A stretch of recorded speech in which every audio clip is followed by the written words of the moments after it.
Hello दोस्तों, welcome to Comet Learning. तो guys, हमने जो चैप्टर स्टार्ट किया था, chapter number 8 cell the unit of life, उसका आज का हमारा लेक्चर सेकंड होने वाला है। पिछले क्लास में हमने इंट्रोडक्टरी क्लास रखा था जिसमें हमने बेसिक सेल्स के बारे में देखा, क्या होते हैं सेल्स, टाइप्स ऑफ सेल्स। तो आज अपन वही प्रोकैरियोटिक सेल्स के बारे में देखने वाले हैं। क्या क्या कंटेंट कवर करेंगे हम आज की क्लास में बच्चों? सबसे पहले हम प्रोकैरियोटिक सेल के बारे में देखेंगे, फिर देखेंगे सेल एनवेलप और इसके मॉडिफिकेशन के बारे में, फिर राइबोसोम और इंक्लूजन्स बॉडी के बारे में हम देखेंगे। ऐसे कुछ 3 टॉपिक्स हम आज की क्लास में कवर करेंगे।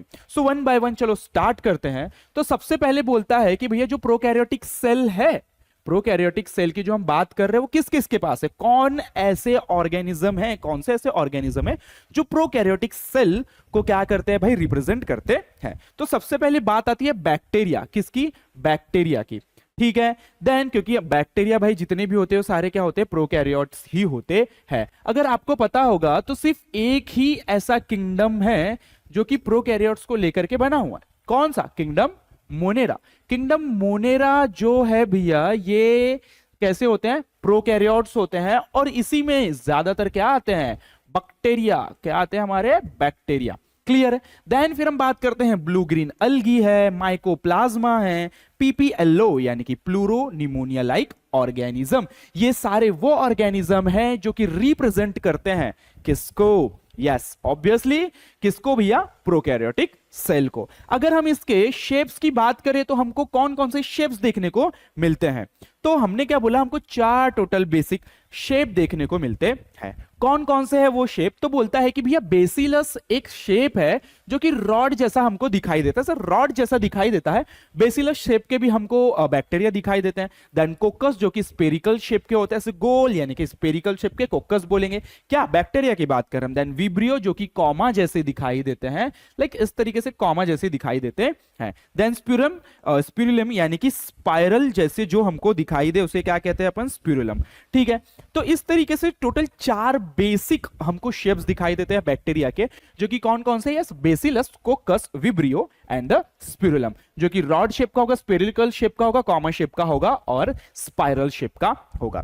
देन अब आ जाते हैं भाई एक्चुअल प्रोकैरियोट्स की बात करने कि प्रोकैरियोट्स की क्या खासियत है, क्यों ये अलग है बाकियों से यानी कि यूकैरियोट से। तो प्रोकैरियोटिक सेल की हम बात कर रहे हैं। प्रोकैरियोटिक सेल की जब हम बात करते हैं तो सबसे पहले हम क्या बोलते हैं, कुछ कैरेक्टर्स, जैसे कि हम बोलते हैं कि न्यूक्लियर मेम्ब्रेन एब्सेंट, ऐसी तरीके की बात करते हैं। देखो क्या होता है न्यूक्लियर मेम्ब्रेन एब्सेंट का मतलब क्या है? देखो हमको पता है कि कोई भी ऐसा सेल होता है तो उसके अंदर जेनेटिक मटेरियल होता है। क्या होता है भैया? जेनेटिक मटेरियल होता है। अब ये जो जेनेटिक मटेरियल है, इसके बाहर एक लेयर होती है जिसको न्यूक्लियर मेम्ब्रेन कहते हैं, और वो पूरा ऑर्गेनेल क्या बन जाता है? न्यूक्लियस बन जाता है, जो कि यूकैरियोट्स में होता है।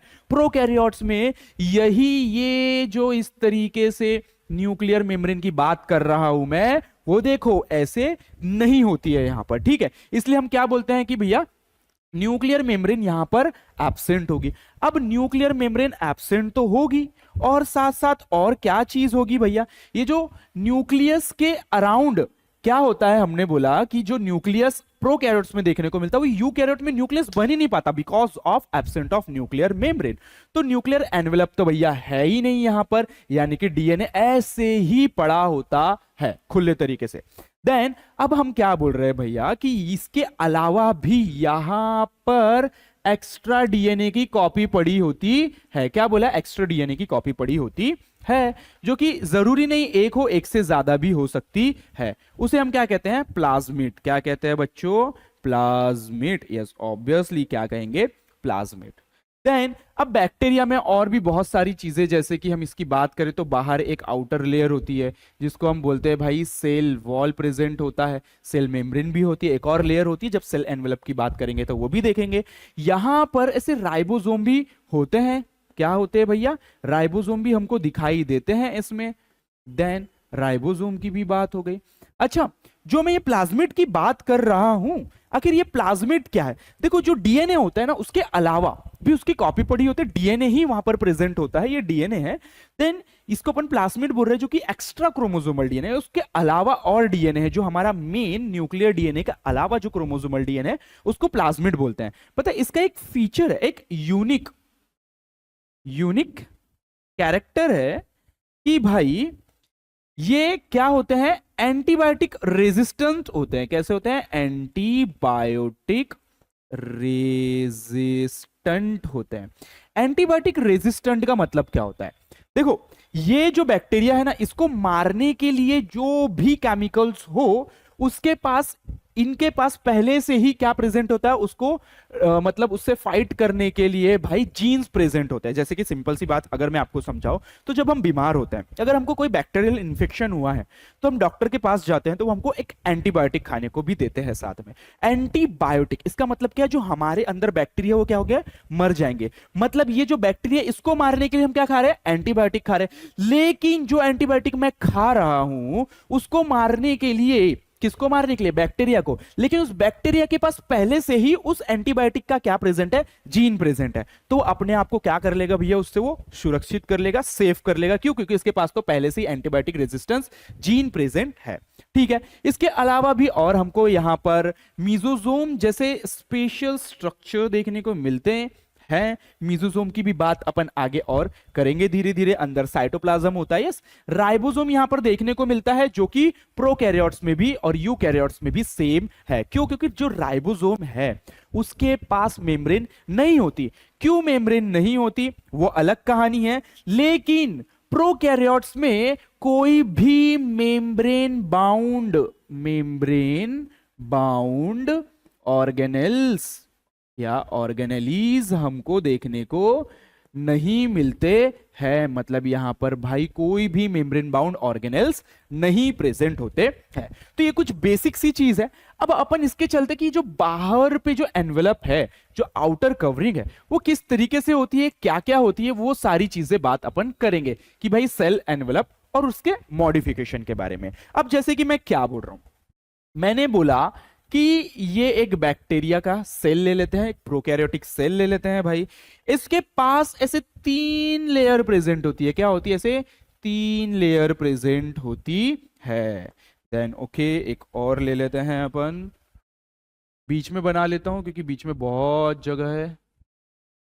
Yes, okay done. नाउ हम क्या बोल रहे हैं भाई, इनके पास 3 लेयर्स हमको देखने को मिलेगी। ये आखिर लेयर्स है कौन कौन सी, क्या काम है, अगर मैं बोलूं तो ये तीनों लेयर्स मिलके साथ में इनको प्रोटेक्ट करने का काम कर रही है। क्या, जो भी इंटरनल चीजें प्रेजेंट है वो प्रोटेक्ट करने का काम कर रही है साथ में मिलके, ये इनका एक फंक्शन हो गया।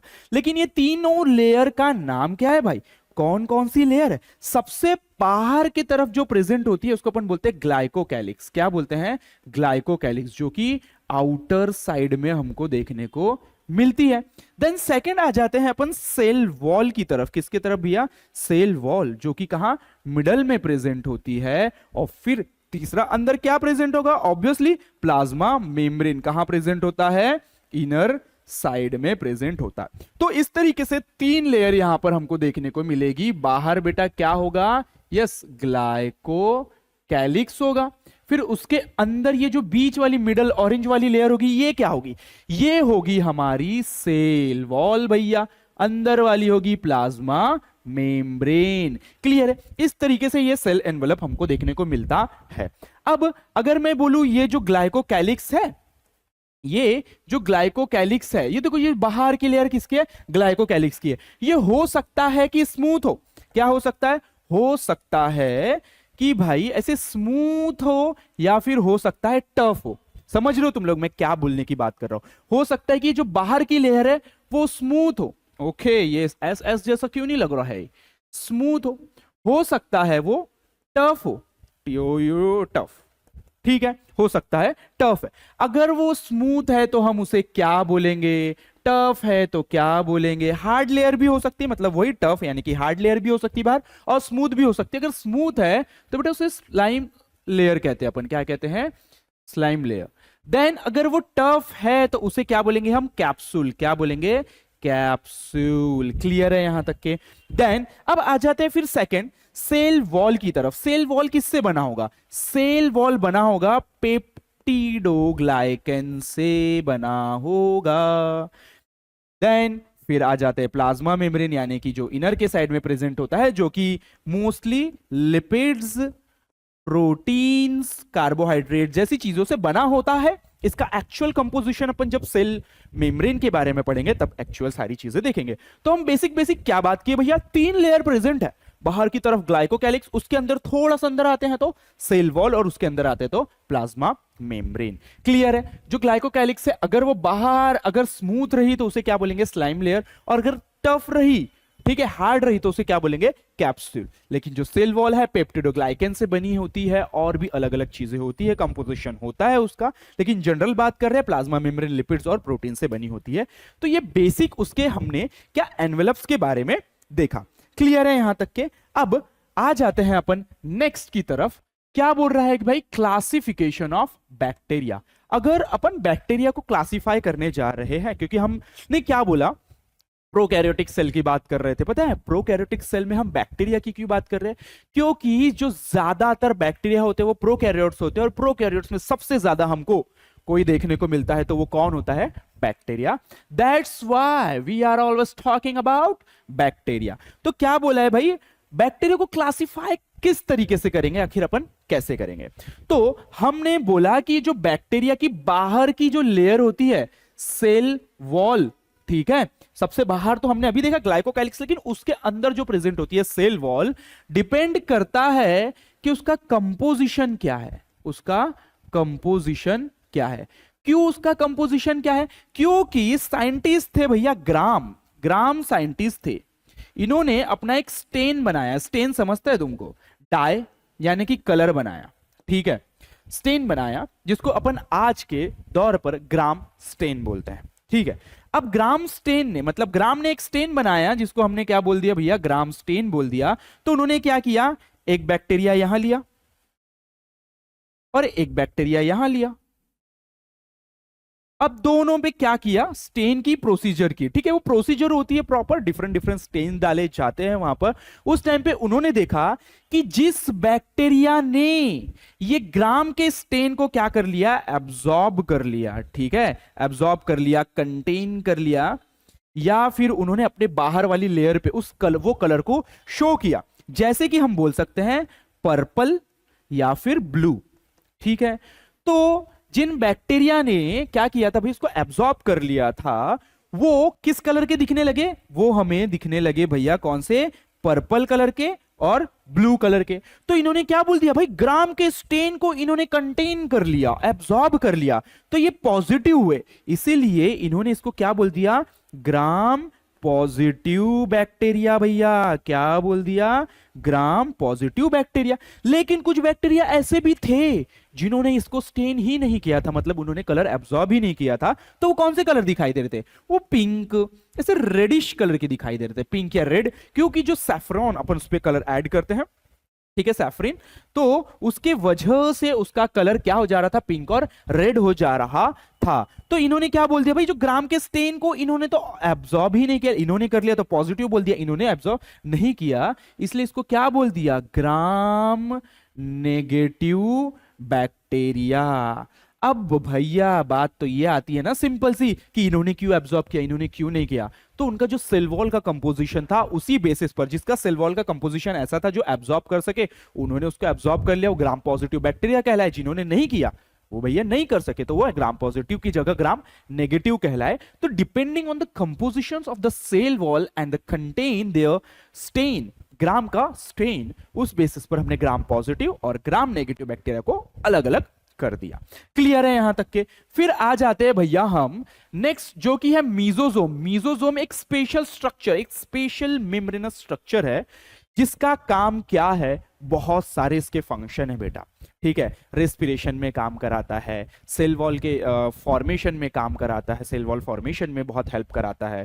तो यहां पर क्या बताया गया हमको कि ये स्पेशल मेम्ब्रेनस स्ट्रक्चर है, जो कि कैसे बना है, form by extension of plasma membrane. जैसे कि ये देखो, ये एक बाहर की लेयर है, इसके अंदर हमने बोला क्या प्रेजेंट है, प्लाज्मा मेम्ब्रेन प्रेजेंट है। तो कुछ कुछ जगह क्या हो जाता है कि ये जो प्लाज्मा मेम्ब्रेन है ना, ऐसे एक्सटेंड हो जाती है अंदर की तरफ, ऐसे एक्सटेंड हो जाती है, ऐसे क्या हो जाती है भैया, एक्सटेंड हो जाती है, ओ माय गॉड, ये क्या हो गया? तो जब ये एक्सटेंड हो जाती है तो कुछ इस तरीके से क्या बना लेती है, वो स्ट्रक्चर बना लेती है। और जब इस तरीके से वो स्ट्रक्चर बना लेती है तो इन स्ट्रक्चर को क्या बोलते हैं अपन, मीजोजोम। क्या बोलते हैं? मीजोजोम। इन सारे स्ट्रक्चर को क्या कहेंगे बच्चों? मीजोजोम। अब देखो ये मीजोजोम के कुछ टाइप्स हमको यहां पर बताए गए, इनके फॉर्म्स जैसे कि बोलता है vesicular form, tubule form, lamella form. तो हमने यहां पर बता के पहले आपको दिखा दिया, इसको क्या जो वेसिकल्स जैसा हमको देखने को मिलता है उसको क्या बोलेंगे अपन? वेसिकल्स। क्या बोलेंगे? वेसिकल्स। वेसिकल्स किसका है? ये मीजोजोम का। देन आ जाते हैं सेकंड, ट्यूब्यूल। तो ये ट्यूब जैसा जो दिखाई दे रहा है इसको क्या बोलेंगे हम? ट्यूब्यूल। और जो तीसरा हमको दिखाई दे रहा है क्या है वो? लैमेला। क्या है? लैमेला। ठीक है, तो इस तरीके से तीन तरीके के ये फॉर्म शो करते हैं। तो आखिर ये मीजोजोम क्या है? ये जो इनर वाली प्लाज्मा मेम्ब्रेन आपको तो पता है वैसे ही इलास्टिक इन नेचर होती है, ठीक है। तो वो कुछ इस तरीके से क्या हो गई भाई, स्ट्रेच हो गई है। तो इस तरीके से वो स्ट्रक्चर बना रही है। तो उनके स्ट्रक्चर के बेसिस पर अपन ने उसको क्या कर दिया, उनके बोला कि भाई अलग अलग फॉर्म के हमको देखने को मिलता है। कौन कौन से form? Lamella form, tubule form और वेसिकुलर फॉर्म। काम बहुत सारे हैं, formation of cell wall, then the second is respiration, और बहुत सारे सिक्रेशंस में ये सारे लोग क्या कराते हैं भैया? हेल्प कराते हैं। क्लियर है यहां तक के? देन अब चलते हैं भैया आगे की तरफ, जो कि बात करेंगे फ्लैजेला की। सो फ्लैजेला क्या होता है? ओके, देखो पिछले स्लाइड में अपन ने कहां तक के देख चुके हैं कि भाई मीजोजोम्स, लैमेला, ट्यूबुलर, वेसिकल्स। देखो कुछ कुछ वेसिकल्स में क्या होते हैं कि भाई यानी कि वो इस तरीके से आउटग्रोथ दिखाते हैं, ठीक है। और वहां पर कुछ पिगमेंट्स प्रेजेंट होते हैं। क्या प्रेजेंट होते हैं? पिगमेंट्स। Yes, pigments. यस। तो इसे हम क्या कहते हैं? क्रोमैटोफो। क्या कहते हैं? क्रोमैटोफो। मतलब वही जो प्लाज्मा मेम्ब्रेन है उसका कुछ एक्सटेंशन, और उस एक्सटेंशन में क्या प्रेजेंट होंगे? पिगमेंट्स प्रेजेंट होंगे। उसे क्या कहेंगे हम? क्रोमैटोफो। अच्छा, इसका एग्जाम्पल क्या है? यस, सायानोबैक्टीरिया। क्या भैया? साइनोबैक्टीरिया। ये इसका क्या है? एग्जाम्पल है। क्लियर है? देन अब हम आ गए थे किसके तरफ? फ्लैजेला की तरफ। आखिर फ्लैजेला क्या होता है? फ्लैजेला के साथ और आपने पिलाए, फिम्ब्रे जैसे नाम सुनोगे। तो देखो ये एक बैक्टीरिया है। इस बैक्टीरिया में ऐसे पूंछ जैसे हमको दिखाई देती है जो कि सिंगल प्रेजेंट होते हैं। इसके अलावा भी यहां पर ऐसे बारीक बारीक हेयर लाइक स्ट्रक्चर्स हमको देखने को मिलेंगे, ठीक है। इस तरीके से हमको क्या देखने को मिलेंगे? हेयर लाइक स्ट्रक्चर देखने को मिलेंगे। और इसके अलावा और क्या देखने को मिलेगा भैया? कुछ ऐसे ऐसे भी स्ट्रक्चर्स हमको देखने को मिलेंगे। तो अब ये कौन लोग हैं भाई? क्या कर रहे हैं आखिर ये लोग? तो देखो क्या बोला मैंने कि ये तो है हमारा फ्लैजेला, ठीक है, फ्लैजेला। देन ये जो ग्रीन वाले हैं भाई ये है पिलाए। क्या है? पिलाए। और ये जो येलो वाले हैं ये कौन है? ये है हमारे फिम्ब्रे। कौन है? फिम्ब्रे। देन अब इनका फंक्शन क्या है, सारी चीजें अपन बात करेंगे वन बाय वन। तो सबसे पहले अपन बात करते हैं किसकी? फ्लैजेला की। तो ये जो फ्लैजेला है, फ्लैजेला सिंपल तीन पार्ट में डिवाइड है। फ्लैजेला तीन पार्ट में क्या है? डिवाइड होता है। जो इधर वाली जो हमको ऐसे दिख रही है उसको अपन क्या बोलते हैं? फिलामेंट। क्या बोलेंगे बच्चों? फिलामेंट। देन अगर आ जाते हैं तो ये यहां पर ऐसा स्ट्रक्चर होता है, थोड़ा हुक जैसा स्ट्रक्चर होता है। कैसा? हुक, जो कि ज्वाइंट करके रखता है। तो दूसरा स्ट्रक्चर क्या है? हुक। क्या प्रेजेंट है वहां पर? हुक। और ये जो इनका बेस है जहां एक्चुअल वो जॉइंट है उसे क्या कहते हैं अपन? Basal body. क्या कहते हैं? Basal body. तो फ्लैजेला का काम क्या है? देखो फ्लैजेला का काम ही तो मूवमेंट प्रोवाइड कराना है क्या नहीं? मूवमेंट में, अच्छा मूवमेंट नहीं, मूवमेंट, ठीक है। मूवमेंट किसकी मदद से करता है भैया? कोई भी बैक्टीरिया है तो मूवमेंट किसकी मदद से करेगा? इस यहां पर प्रेजेंट किसकी वजह से? फ्लैजेला की वजह से। तो क्या होता है कि यहां पर बेसल बॉडी में मोटर्स प्रेजेंट होते हैं। मोटर ऐसे गर गर गर गर घूमेंगे तो ये भी गोल गोल गोल गोल ऐसे घूमते हैं, तो जिसकी वजह से ये क्या करते हैं? मूवमेंट हमको देखने को मिलता है। तो ये जो पूरा का पूरा फ्लैजेला है भैया सिंपल तीन पार्ट में डिवाइड कर दिया, बेसल बॉडी, हुक, और ये जो लॉन्ग थ्रेड जैसा स्ट्रक्चर दिखाई दे रहा है हमको, इसे क्या कहते हैं हम? इसे ही हम कहते हैं भैया फिलामेंट। क्या कहते हैं? फिलामेंट। अच्छा ये बात हो गई फ्लैजेला की, लेकिन इसके अलावा भी हमने पिलाए और फिम्ब्रे जैसा कुछ बोला है। तो ये आखिर लोग है कौन? देखो जो पिलाए होते हैं ना और फिम्ब्रे दोनों में क्या फर्क है? देखो हेयर लाइक स्ट्रक्चर होते हैं, पहली बात तो हेयर लाइक स्ट्रक्चर होते हैं, लेकिन जो पिलाए होते हैं वो फिम्ब्रे से थोड़े नंबर में कम होते हैं, नंबर में कम होते हैं और साइज में थोड़े से बड़े होते हैं। देखो मैंने ग्रीन वाले जो बनाए हैं वो थोड़े से बड़े बनाए हैं और नंबर में कम बनाए। तो इनका काम क्या है? इसका काम कॉन्जुगेशन में है। किसका? कॉन्जुगेशन में। जैसे कि जेनेटिक मटेरियल को एक्सचेंज करते हैं, जेनेटिक मटेरियल, ओके ज्यादा ही कचरा हो गया, जेनेटिक मटेरियल को क्या करते हैं भाई? एक्सचेंज करते हैं। दो बैक्टीरिया आपस में ऐसे ज्वाइन हो जाएंगे थ्रू द पिलाए और आपस में वो अपना जेनेटिक मटेरियल क्या करेंगे? एक्सचेंज करेंगे विद द हेल्प ऑफ पिलाए। देन तो हमने क्या बोला भाई? नंबर में कम होते हैं और साइज में बड़े होते हैं। किससे? फिम्ब्रे से। तो ये फिम्ब्रे क्या होते हैं भाई? नंबर में ज्यादा होंगे और थोड़े से छोटे होंगे एज कंपेयर टू पिलाए। और इसका काम मेन अटैचमेंट है। क्या है? अटैचमेंट। कोई भी सब्सटेंस पे जाकर के अटैचमेंट कराने का काम, अगर है ना बैक्टीरिया का अटैच होकर रह रहा है तो कौन कराएगा? ये फिम्ब्रे की मदद से भैया वो सारी चीजें हो रही है। क्लियर है यहां तक के? देन ये हमने देखा फ्लैजेला के बारे में। अब चलते हैं आगे राइबोसोम के बारे में बात करने के लिए। देखो राइबोसोम के बारे में क्यों बात कर रहे हैं? क्योंकि ये बैक्टीरिया का सेल देखा, बोला कि भाई यहां राइबोसोम प्रेजेंट होता है। देखो सबसे पहले अपन किसी भी चीज को काउंट करते हैं तो उसका यूनिट होता है, ठीक है? तो इसका समझ लो यूनिट पता है कि अपन ऐसा एस लिखेंगे। क्या लिखेंगे? एस। अब ये एस के मतलब आपको निकालना है तो मैं तो दो तरीके से बताता हूं भैया। एक बोलता हूं मैं सेडिमेंटेशन रेट या फिर स्वेडबर्ग कोएफिशिएंट, ठीक है? तो सिंपल ये एस का मतलब यही होता है कि सेडिमेंटेशन रेट के बारे में बात करो या स्वेडबर्ग कोएफिशिएंट के बारे में। क्या होता है सेडिमेंटेशन रेट? जैसे कि देखो मैंने क्या लिया, एक ग्लास पानी लिया, उसमें मैंने कुछ सैंड डाल दी और उसको मैंने घुमा दिया, ठीक है? देन मैंने थोड़ी देर रख दिया तो वो सैंड थोड़ी देर बाद क्या हो जाएगी? भी नीचे की तरफ बैठ जाएगी। तो ये जो समय लग रहा है उसको नीचे की तरफ बैठने के लिए, वो क्या उसका सेडिमेंटेशन रेट। कितना समय लग रहा है तो डिपेंड करता है ना कि डेंसिटी कितनी है उसकी, उसके डेंसिटी के बेसिस पर उसको कितना समय लग रहा है। तो वही राइबोसोम की डेंसिटी के बेसिस पर अपन इसे क्या करते हैं भैया? दो इसमें डिवाइड कर देते हैं। एक बोलते हैं अपन 70s टाइप का और एक बोलते हैं 80s टाइप का। अगर हम बात कर रहे हैं किसकी? हम बात अभी प्रोकैरियोट की कर रहे हैं। किसकी कर रहे हैं? प्रोकैरियोट की हम बात कर रहे हैं बच्चों। तो इसमें हमको 70s टाइप का राइबोसोम देखने को मिलता है। अब ये जो राइबोसोम है ना, दो सब यूनिट से मिलके बनता है। राइबोसोम जो है ना बेटा, क्या बोला मैंने? दो सब यूनिट से मिलके बनता है। एक होता है लार्ज सब यूनिट और एक होता है स्मॉल सब यूनिट। चलो सब यूनिट भी लिख देते हैं। दो यूनिट यानी कि दो सब यूनिट। क्लियर है? अब इसमें जो लार्ज सब यूनिट होता है वो कितने का होता है? स्मॉल सब यूनिट होता है वो कितने का होता है? तो यहां पर हम क्या बोलते हैं कि भैया ये जो लार्ज सब यूनिट है ना, ये 60s का होता है। कितने का होता है? सॉरी 50s का होता है। कितने का होता है? 50।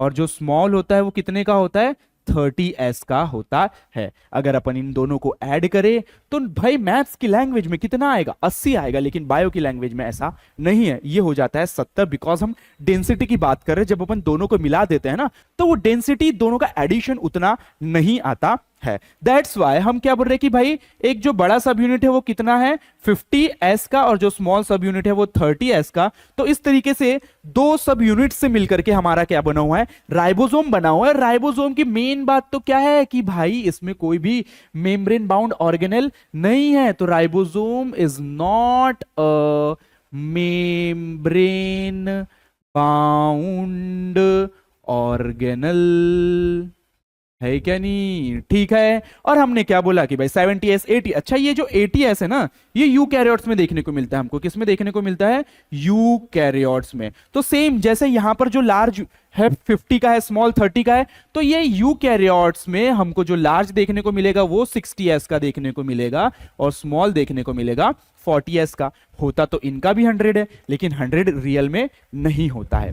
क्लियर है? अब क्या होता है कि भाई एक सिंगल mRNA है। क्या है? एक सिंगल RNA है इस तरीके से, और इस पे बहुत सारे मैं बोल रहा हूं कि क्या आके बैठ चुके हैं, ऐसे राइबोसोम आके बैठ चुके हैं। इसी को अपन क्या कहते हैं, पॉलीराइबोसोम। क्या कहेंगे भाई, पॉलीराइबोसोम, क्योंकि एक एमआरएनए में बहुत सारे क्या आके बैठ चुके हैं, राइबोसोम आके बैठ चुके हैं, फिर बाद में इसका ट्रांसलेशन कराएंगे, that's a different thing, protein synthesis. Then तो ये सारी बात थी किसके बारे में, राइबोसोम के बारे में। अब आ जाते हैं भाई इंक्लूजन बॉडी। इंक्लूजन बॉडीज क्या होती है, inclusion body again membrane bound organelle या मेम्ब्रेन बाउंड स्ट्रक्चर नहीं है, इनमें भी कोई मेम्ब्रेन देखने को नहीं मिलती। ये क्या है, ये रिजर्व मटेरियल है, यानी कि जो भी फूड बनता है उसको रिजर्व करके जो रखा जाता है वही होती है इंक्लूजन बॉडीज। तो क्या बोलते हैं, सर्व एज रिजर्व मटेरियल। भाई ये कैसा काम करता है, ये मटेरियल को रिजर्व करने का काम करता है, storage in a prokaryotic cell. बोलता है कि ये मेम्ब्रेन बाउंड स्ट्रक्चर नहीं है और ये साइटोप्लाज्म में फ्रीली इधर उधर हमको देखने को मिल सकता है, जैसे कि अंदर साइटोप्लाज्म है तो इधर उधर ये फ्रीली हमको देखने को मिलता है। अगर इसके एग्जांपल की बात करें तो phosphate granules, Cyanophyceae and glycogen granules, ये ऐसे ग्रैन्यूल्स के फॉर्म में क्या होते हैं, स्टोर होते हैं, जिसके वजह से अपन इन्हें क्या कह रहे हैं, ग्रैन्यूल्स। ये क्या है भाई, ये सिंपल फूड है बैक्टीरिया के लिए जो उसको बाद में काम में आने वाला है। देन इसके अलावा हमको क्या बताया है कि एक स्पेसिफिक टाइप प्रेजेंट होता है जो कि क्या है, गैस वैक्यूल। देखो ना, कुछ बैक्टीरिया जैसे भाई जो पानी में रहते हैं उनका वेट ऊपर रहने के लिए उनके अंदर गैस वैक्यूल्स प्रेजेंट होते हैं, जहां पर क्या भरी जाती है, हवा भरी जाती है, जो कि कहां देखने को मिलते हैं भाई, किसमें, blue, green, purple and green photosynthetic bacteria में हमको क्या देखने को मिलता है, गैस वैक्यूल देखने को मिलता है। वही सारी चीजें क्या क्या आज की क्लास में कंप्लीट किया बेटा हमने देखा सबसे पहले कि सबसे पहले क्या देखा, प्रोकैरियोटिक सेल के बारे में देखा। किन किन ने रिप्रेजेंट किया, bacteria, blue green algae, mycoplasma. ये यहां पर अगर मैं बताना भूल गया हूं, माइकोप्लाज्मा देखो किसके अंदर आ रहा है, प्रोकैरियोटिक सेल में। सभी के पास यहां पर जो भी होता है ना, इनके पास क्या होता है, सेल वॉल होता है, लेकिन सिर्फ और सिर्फ जो हमारा माइकोप्लाज्मा है इसके पास सेल वॉल नहीं होता है। ये एक एक्सेप्शनल केस है इसका। देन फिर क्या देखा हमने, देखा भाई 4 टाइप के बैक्टीरियाज होते हैं, बेसिक शेप उनका बेसिलस, कोकस, विब्रिया और स्पिरुलम। देन बाद की आती है, देन प्रोकैरियोटिक सेल में हमने मीजोसोम जैसे, प्रोकैरियोटिक सेल में हमने बोला कि भैया न्यूक्लियर मेम्ब्रेन एब्सेंट होती है ना, डीएनए दिस इज अ खुला सांड, ऐसे ही पड़ा होता है डीएनए आराम से, ठीक है। उसके अलावा एक्स्ट्रा क्रोमोसोमल डीएनए प्रेजेंट होता है जिसको प्लाज्मिड बोला, उसका काम है एंटीबायोटिक रेजिस्टेंट जीन प्रेजेंट होता है, तो वो एंटीबायोटिक को रेजिस्ट करता है, एंटीबायोटिक से बचाता है उस बैक्टीरिया को। ओके, मिजोसोम जैसे स्ट्रक्चर्स भी प्रेजेंट होते हैं, आगे देखा था हमने, सेल के एनवेलप की बात की, बाहर ग्लाइकोस्केलेट, cell wall, then the plasma membrane, ऐसी बात की। फिर हमने देखा कि भाई जो बैक्टीरिया है, depending on the absorb of gram strain, they are gram positive bacteria and the gram negative bacteria. Then mesosome के बारे में बताया कि भैया ये एक्सटेंशन है किसका, प्लाज्मा मेम्ब्रेन का, इसके कुछ फॉर्म्स देखने को मिलते हैं, वेसिकल्स, ट्यूब्यूल्स और लैमेला। देन फिर बारी आती है बाद में फ्लैजेला की। तो ये जो फ्लैजेला है, फ्लैजेला में बेसल बॉडी होगी, हुक होगा, और क्या होगा भाई, फिलामेंट होगा जो कि उसको मूवमेंट प्रोवाइड कराता है। देन पिलाए होते हैं, फिम्ब्रे होते हैं जो कि कॉन्जुगेशंस और अटैचमेंट में काम करते हैं। देन राइबोसोम की अभी हमने बात की, बोला राइबोसोम के पास भी कोई मेम्ब्रेन नहीं होता, 70S का बैक्टीरिया में प्रेजेंट होता है, 2 सब यूनिट से बना होता है, लार्ज सब यूनिट स्मॉल सब यूनिट से भी बना होता है। देन फिर लास्ट में हमने इंक्लूजन बॉडी की बात करी और स्पेसिफिक टाइप यानी कि गैस वैक्यूल की भी हमने बात यहां पर करी। यहां पर हमने प्रोकैरियोटिक सेल हमारा कंप्लीट कर चुके हैं। हमारे इस वीडियो के नीचे डिस्क्रिप्शन में बेटा आपको पता है क्या, सारे इसके नोट्स मिलेंगे, इवन प्रैक्टिस क्वेश्चन भी आपको मिलेंगे, तो आपको वो डाउनलोडेबल है, आप उसको डाउनलोड कर सकते हैं और उसको सॉल्व कर सकते हैं, इवन प्रिंट आउट आप करा सकते हैं, क्योंकि जो नोट्स है वो खुद के बनाए हुए हैं और उसमें नीचे क्वेश्चंस जो दिए, जो आज का हमारा क्लास है उसी बेसिस पर सारे क्वेश्चंस उस पे नीचे दिए गए हैं। तो आई थिंक आप उसे भाई अच्छे तरीके से सॉल्व करो और जो डाउट है आप कमेंट सेक्शन में हमें पूछ सकते हैं। तो मिलते हैं हम हमारे नेक्स्ट वीडियो के साथ, जिसमें हम डिस्कस करेंगे सिर्फ और सिर्फ यूकैरियोटिक सेल के बारे में। तो धन्यवाद।